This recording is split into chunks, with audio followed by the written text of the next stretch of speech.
के भागीदारी पार्टी द्वारा आयोजित कार्यक्रम कार्यकर्ता सम्मेलन रहा है। हमारे महेश प्रजापति जी जो राष्ट्रीय प्रमुख महासचिव हैं, उन्होंने निमंत्रण दिया था हम लोगों को, हम लोग इधर आए।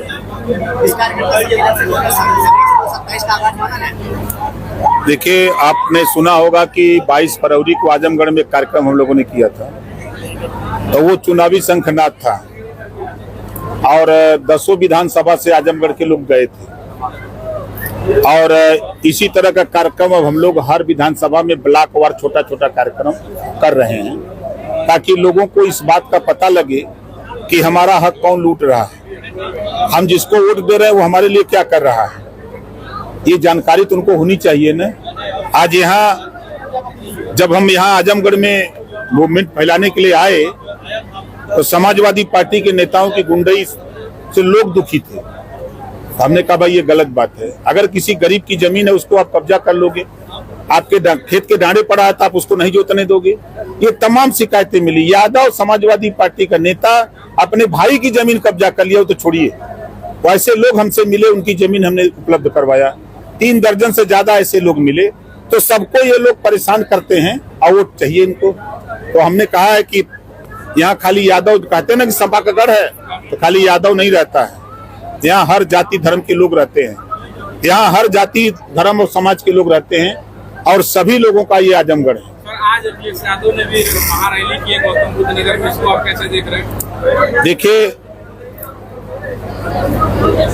कल माननीय प्रधानमंत्री जी ने उत्तर प्रदेश को एक सौगात दिया, अंतर्राष्ट्रीय जेवर एयरपोर्ट दिया। पूरे दुनिया के लोग अब आएंगे। आप देखेंगे कि वहां गाड़ी चलाने के लिए ड्राइवर की आवश्यकता, ट्रेवल में काम करने वाले लोगों की जरूरत, होटल पे जरूरत, होटल की जरूरत, होटल में काम करने वाले लोगों की जरूरत, हर तरह एक रोजगार देने का काम प्रधानमंत्री जी ने जेवर में अंतर्राष्ट्रीय एयरपोर्ट खोल करके दिया। और उसी तरह का काम प्रधानमंत्री जी पूरे देश में कर रहे हैं और समाजवादी पार्टी का इतिहास रहा है। इसी आजमगढ़ में आप उठा के देखिए, आजमगढ़ में अहिरौला कप्तानगंज सड़क 16 साल से नहीं बनी थी। आप लोग भी गए होंगे, देखे होंगे। जब मैं इधर आया, इस बात को मुख्यमंत्री योगी आदित्यनाथ जी के सामने रखा तो उन्होंने 58 करोड़ रुपया स्वीकृत कर दिया कि नहीं, सड़क बननी चाहिए। सिकंदरपुर नरियाओं की सड़क खराब थी लंबे समय से, हमने उनके सामने रखा बननी चाहिए। तो यहाँ विकास हो रहा है। वो आज योगी जी और मोदी जी के राज्य में अगर हम उत्तर प्रदेश की तुलना करें, ये आजमगढ़ दंगा की चपेट में हुआ करता था। प्रदेश में दंगे होते थे, कर्फ्यू लगते थे। योगी जी के राज्य में आज ना कहीं दंगा है ना कहीं कर्फ्यू है। आज 9 साल में कहीं दंगा कर्फ्यू नहीं हुआ। आज अगर कोई भी अपराधी अपराध करने की हिम्मत भी करता है तो 48 घंटे के अंदर वो जेल के सलाखों में है। जैसे आपने यहाँ कहा कितने लोग पैसा लेकर आए, तो सभी लोगों ने कहा कि नहीं कोई पैसा, लेकिन अखिलेश यादव वही आरोप लगा रहे हैं भारतीय जनता पार्टी पर कि वहाँ पर छात्रों को बुलाया गया तो उनकी तो रैली में भीड़ नहीं आ रही है भारतीय जनता पार्टी की, क्योंकि कल ही वहाँ पे भारतीय जनता पार्टी ने भी रैली किया था। अच्छा, आपने देखा होगा 22 तारीख को इसी आजमगढ़ में रैली थी ना, कई को छात्र गए थे।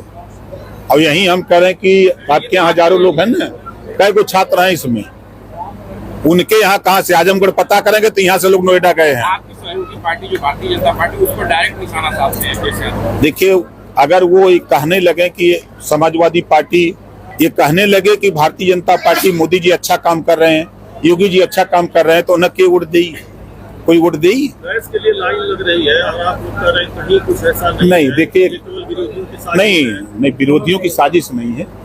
अब आप कुछ समझदार हैं कि जहां 2 देश आपस में 3 देश लड़ रहे हैं तो आसपास के देशों पर असर होता है उसका।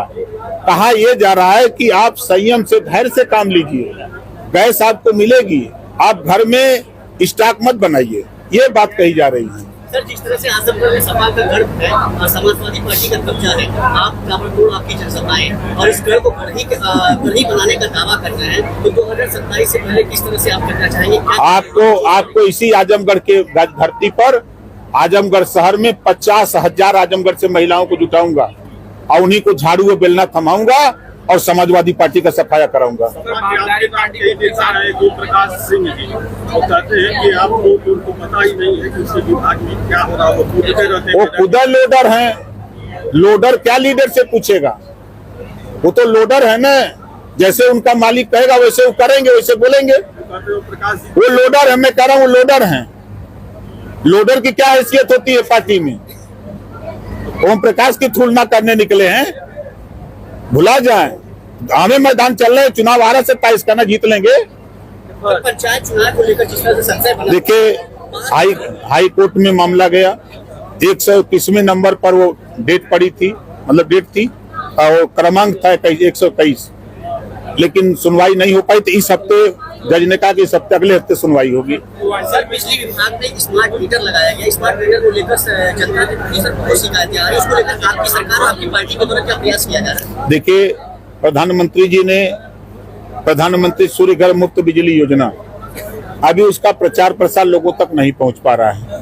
अगर वो 80% सब्सिडी है, 90% सब्सिडी है, मतलब वाट पे है सब्सिडी, तो अब वो अगर लगा लें तो समझाने की, जो हम लोग समझाते हैं कि भाई आप लगा लो, जिसके घर में बिजली का मीटर लगा है तो वही जो है आपके सोलर पैनल का मीटर होगा। आपकी पार्टी की महिला नेत्री ने अभी कहा कि फ्री बिजली की डिमांड करी, जैसे हरियाणा और दिल्ली पंजाब को मिल रहा वैसे उत्तर प्रदेश को मिलना चाहिए। 33% आरक्षण महिलाओं को इसी नाते दिया है कि सदन में जाकर। आप सर क्या कुछ 2027 में ऐसा कुछ है कि जाएगा? तो देखिए बिजली के बिल से राहत दिलाने के लिए प्रधानमंत्री जी ने प्रधानमंत्री सूर्य घर मुफ्त बिजली योजना चलाई है और उसका प्रचार प्रसार गांवों तक नहीं हो पा रहा है। सच्चाई तो ये है, नहीं उससे बड़े पैमाने पर लोगों को राहत मिलती।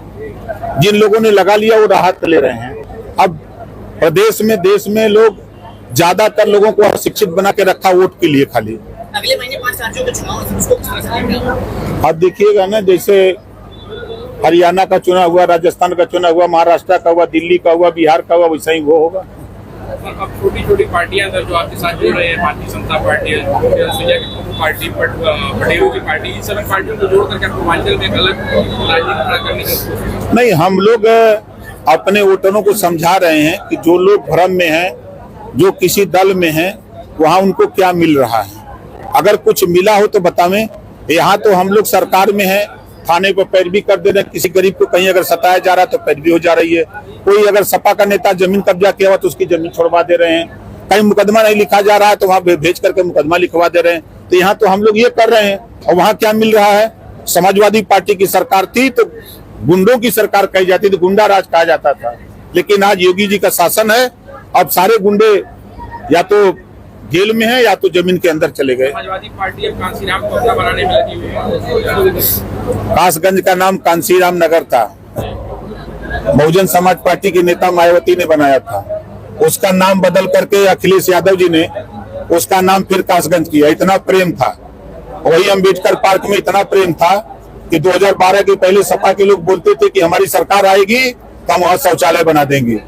वही आज कांसीराम जी की बात करने वाले लोग हैं। जो SC/ST के प्रमोशन में आरक्षण का फाइल फाड़ करके फेंकने वाले वही लोग हैं समाजवादी पार्टी के लोग। वो कांसीराम जी का नाम दे रहे हैं। कांसीराम जी का नाम लेने से पहले हम तो खाली पूछते हैं कि DS4 की परिभाषा बता दो, DS4 की परिभाषा बता दो या बाम सेव की परिभाषा बता दो। कांसीराम जी ने बनाया था, तब आपको समझ में आएगा। सर आप जहाँ बैठे हुए सभी विधानसभा का ये क्षेत्र है, आपके ही बगल में एक हरैया ब्लॉक है। सर हरैया ब्लॉक के क्षेत्र की आए दिन शिकायतें आती रहती है, उस शिकायतों को लेकर सर जब भी कार्रवाई होती है उसको दबा दिया जाता है। ऐसी शिकायतें सर उस पर क्या करें? देखिए हमारे सामने अगर ऐसी शिकायतें आवे तो दबाने वाले को ही दबा दे। हम हरैया ब्लॉक पर सर आए दिन होता है। देखिए कह रहे हैं, हम क्या कह रहे हैं, आप हमारे यहाँ शिकायत करवाइए, हम उस शिकायत का रिजल्ट देते हैं आपको। ठीक।